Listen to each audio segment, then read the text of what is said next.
حضرت شیخ اعظم محیدین ابن عربی رضی اللہ تعالیٰ عنہ ایک بار مجلس میں بیٹھے ہوئے تھے، کرسی پر بیٹھے ہیں، لوگ موجود ہیں۔ اچانک آپ نے لوگوں کی طرف دیکھ کر کے کہا، تمہارا خدا میرے پیروں کے نیچے رہتا ہے۔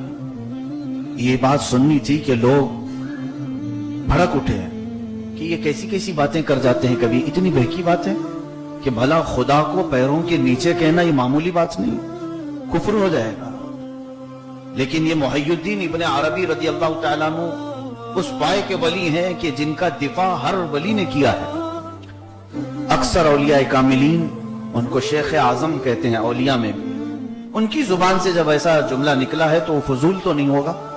آپ نے فرمایا، تم جس کی عبادت کرتے ہو وہ میرے پیروں میں رہتا ہے۔ تو لوگ اٹھ کر کے کھڑے ہو گئے، کہا کہ پاگل ہو گیا، چلو۔ محفل چھوڑ کر کے لوگ جانے لگے، بہت سارے چلے گئے، صرف دو باقی رہ گئے۔ ان دو لوگوں نے پوچھا ادب سے کہ حضور والا، آپ کی زبان سے یہ حیرت انگیز جملہ آج ہم نے سنا، یہ تو کفر ہو جاتا ہے، آپ نے ایسے کیسے کہہ دیا؟ محی الدین ابن عربی رضی اللہ تعالیٰ عنہ فرماتے ہیں، یہ سوال تو وہ لوگ مجھ سے کر سکتے تھے، مجھ سے پوچھ سکتے تھے کہ میں نے ایسا کیوں کہا، لیکن محض بدگمانی کر کے چلے گئے۔ خیر، میں تم لوگوں نے پوچھا، میں تمہیں جواب دوں۔ انہوں نے کہا، میری کرسی ہٹاؤ۔ جس کرسی پر بیٹھے تھے وہاں سے اٹھ گئے، پھر چٹائی اٹھائی تو دیکھا سونے کے سکے، چاندی کے سکے پڑے ہوئے تھے۔ فرماتے ہیں، اسی کی تو وہ عبادت کرتے ہیں، اسی کی وہ عبادت کرتے ہیں، اس لیے میں نے کہا جس کی تم عبادت کرتے ہو میرے پیروں کے نیچے رہتا ہے۔ اللہ عز و جل نے قرآن میں اسی سلسلے میں ارشاد فرمایا، ارائیت من اتخذ الہہ ہوا، اے محبوب آپ نے نہیں دیکھا بعض وہ لوگ ہیں جو صرف اپنی خواہشات کو اپنا خدا سمجھ بیٹھے ہیں، خدا سمجھ بیٹھے ہیں۔ اب ان کے متعلق قرآن کیا کہتا ہے؟ آپ ایسوں کی مدد کریں گے اے رسول؟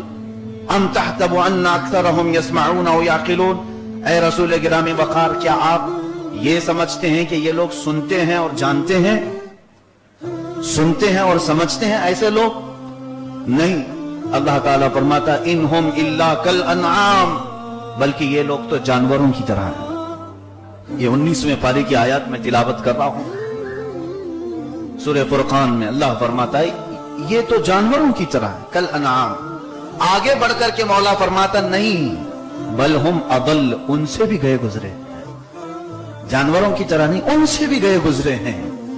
اب یہاں پر مجھے سمجھانے کی ضرورت ہے کہ رب ذوالجلال نے بعض انسانوں کو جانوروں سے تشبیہ دی کہ یہ جانوروں کی طرح ہے، اور بعض کو کہا نہیں، ان سے بھی گئے گزرے ہیں، ان سے بھی زیادہ بھٹکے ہوئے ہیں۔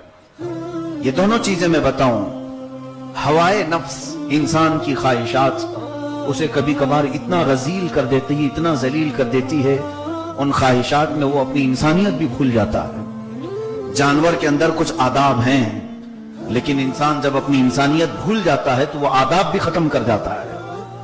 آپ کو میں بتاؤں کہ اللہ نے جو جانوروں کی طرح فرمایا اس کی وجہ کیا ہے؟ جانور کو اللہ تعالیٰ نے کسی چیز کا مکلف نہیں کیا۔ کیا ان پر نماز روزہ حج زکوٰۃ ہے، فرض ہے؟ نہیں۔ جانوروں کو اللہ نے کسی چیز کا حکم بھی نہیں دیا اور کسی چیز سے روکا بھی نہیں۔ جانور، ان کے اوپر کوئی چیز فرض نہیں، کوئی واجبات جو ہمارے اوپر ہے نہیں، اور نہ ہی ان کو کسی چیز سے روکا گیا کہ یہ حرام ہے، یہ ناجائز نہیں، ان کو آزاد چھوڑا گیا ہے۔ تو گویا کہ جانور اپنی فل آزادی میں بھی برابر راستے پر چل رہا ہے، لیکن جس انسان کو اللہ نے مکلف بنا کر کے بھیجا کہ کچھ چیزیں فرض کیا، کچھ واجب کیا، کچھ چیزوں سے تمہیں منع کیا گیا ہے، حرام ہے، ناجائز ہے، یہ تمام چیزوں کو انسان جب ختم کر کے خود آزاد جینا چاہتا ہے تو پھر وہ کس کی طرح جی رہا ہے؟ صاف سی بات ہے، جانور کی طرح جی رہا ہے۔ جانور کو اللہ نے کسی حکم کا پابند نہیں کیا، اور اگر کوئی انسان ہو کر کے یہ چاہتا ہے کہ مجھے کسی حکم کا پابند نہ کیا جائے، مجھے فریڈم چاہیے، آزادی چاہیے، تو پھر وہ آزاد جینے والا سوائے جانور کے اور کوئی نہیں ہوتا۔ ہمارے ہاں پابندیاں ہیں۔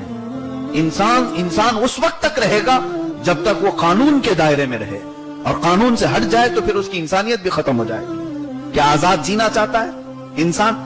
آج تک مجھے بتاؤ، جانوروں میں کھلے عام وہ جوڑا کھاتے ہیں، راستے پر ہو، یعنی وہ جنسی تعلقات قائم کرتے، تو وہ اس چیز کا لحاظ نہیں کرتا کہ یہ کون ہے،